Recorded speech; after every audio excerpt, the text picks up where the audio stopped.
Halo semua, di video sebelumnya saya membahas Vortex Series VX5 Pro yang bisa dibilang hadir dengan upgrade cukup signifikan dari pendahulunya yaitu VX5. Dan saya juga udah pernah mereview Vantex MaxFit 61 yang bisa dibilang juga sempat merajai persaingan keyboard compact di Indonesia. Kedua keyboard ini mungkin menjadi salah dua yang terbaik di kelasnya dan jadi keyboard 60% paling direkomendasiin banyak orang. Tapi udah jadi rahasia umum kalau Vantex MaxFit 61 dan Vortex Series VX5 Pro ini punya kemiripan yang hampir identik. Yang bisa buat kaum mending makin galau untuk pilih antara keduanya. Dan di video kali ini saya bakal buat perbandingan antara MaxFit 61 dan VX5 Pro, kira-kira mending mana ya? Yang pertama biar afdol harus dimulai dari harganya dulu. Untuk harga sendiri, Vantex MaxFit 61 dibanderol dengan harga Rp449.000 sampai Rp459.000 dengan pilihan switch OTEMU Red dan Blue aja. Sedangkan untuk Vortex Series VX5 Pro dibanderol dengan harga Rp420.000 dengan pilihan switch OTEMU Red, Brown, dan Blue yang sekarang ini udah sold out di official store-nya dan statusnya mungkin udah goib ya.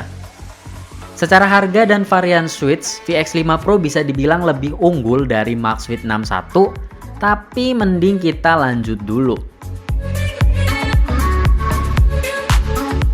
Selanjutnya untuk tampilan dari boxnya, MaxFit 61 ini punya tampilan box yang oke untuk varian putihnya, dan bisa dibilang cukup niat untuk desain dan finishingnya. Sedangkan VX5 Pro hadir dengan box kardus ala kadarnya yang mungkin tujuannya biar eco-friendly kali ya. Untuk kelengkapan sendiri yang pertama dari user manualnya, di mana milik MaxFit 61 lebih oke menurut saya ketimbang VX5 Pro yang cuma selembar doang. But hey, siapa yang butuh baca manual panjang-panjang kalau bisa dibuat singkat, padat, dan jelas? Tapi walaupun user manualnya cuma selembar, VX5 Pro kasih kita kabel braided yang udah dipakein velcro dan juga keycap spooler yang lebih layak daripada MaxFit 61. Untuk MaxFit 61 sendiri punya kabel yang belum braided dan juga keycap spooler plastik yang kalau dipakai bakal mengancam kemulusan keycaps yang kita punya. Kedua keyboard ini udah dapet switch spooler pastinya dan punya tampilan mirip, jadi kita skip ya. Kelengkapan yang terakhir ada kartu garansi, dimana di VX5 Pro kita nggak bakal dapet tapi udah tercover garansi selama 1 tahun. Sedangkan untuk MaxFit 61 sendiri kasih kartu garansi dan masa garansinya pun sama. Terus saya sempat tanyain ke pihak Vortex Series maupun Vantex-nya, apakah buka case bakal buat garansi void? Dan jawaban dari Vortex Series kalau lepas case dan bongkar PCB garansinya bakal void. Sedangkan untuk jawaban Vantex, kalau mau digaransiin case-nya bisa dipasang kembali, yang penting nggak patah atau ada kerusakan fisik. Jadi intinya Vantex masih kasih jaminan garansi walaupun kita udah ganti case. Untuk tampilan sendiri sekilas keduanya hampir sama, tapi VX5 Pro punya warna putih ke arah warm, sedangkan untuk MaxFit 61 warnanya lebih cenderung ke cold. Font di keycaps VX5 Pro juga lebih bold ketimbang MaxFit 61, tapi MaxFit 61 punya font dan sublegend yang lebih tertata rapih. Sedangkan untuk VX5 Pro punya sublegend yang posisinya itu inkonsisten atau bahasa kerennya ya mencong-mencong. Tapi di luar perbedaan tadi, kedua keyboard ini bener-bener plek mirip sama. Detail pertama yang saya notice adalah VX5 Pro punya keycaps yang lebih bertekstur ketimbang MaxFit 61. Tapi punya ketebalan yang bisa dibilang inkonsisten, di mana MaxFit 61 punya ketebalan yang seimbang di setiap sisinya. Sedangkan VX5 Pro di bagian sisi kanan ini lebih tipis daripada sisi lainnya. Awalnya saya kira ini cuma di satu keycaps aja, tapi ternyata memang semua keycapsnya kayak gitu. Atau ini cuma di unit saya aja, mungkin teman-teman bisa komen di bawah ya.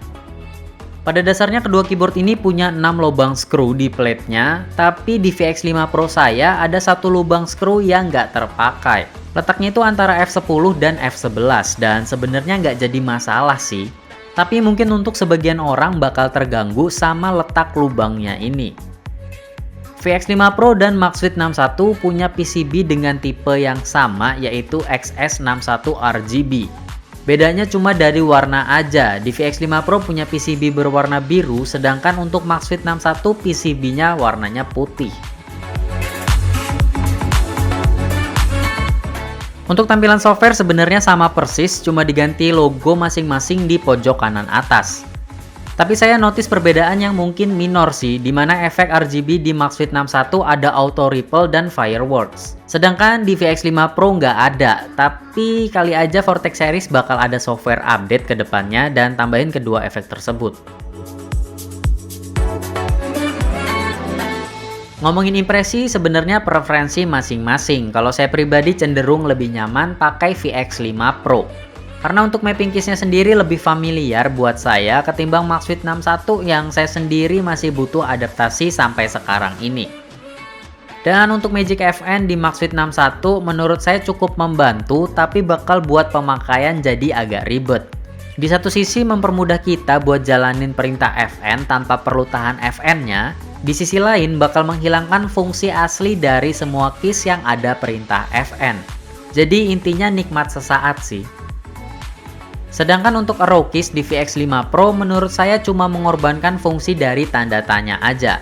Dan pemakaian tanda tanya pun bisa dibilang nggak terlalu sering, jadi masih oke lah.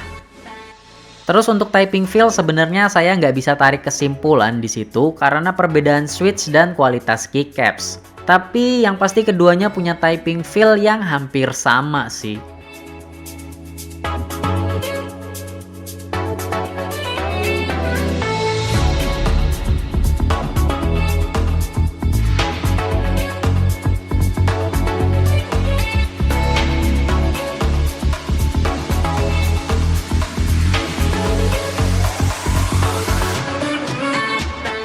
Dari perbedaan keduanya tadi bisa dibilang Maxfit 61 dan VX5 Pro ini anak kembar yang beda kepribadian aja.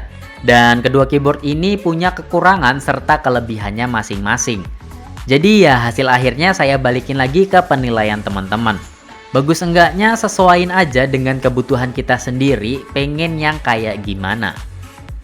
Kira-kira segitu dulu untuk video kali ini, semoga aja bisa jadi referensi buat yang lagi galau antara pilih Maxfit 61 atau VX5 Pro. Seperti biasa, terima kasih yang udah nonton videonya sampai akhir. Kalau ada pertanyaan atau pendapat, bisa tulis aja di kolom komentar. Dan kita ketemu lagi di video selanjutnya. Bye-bye.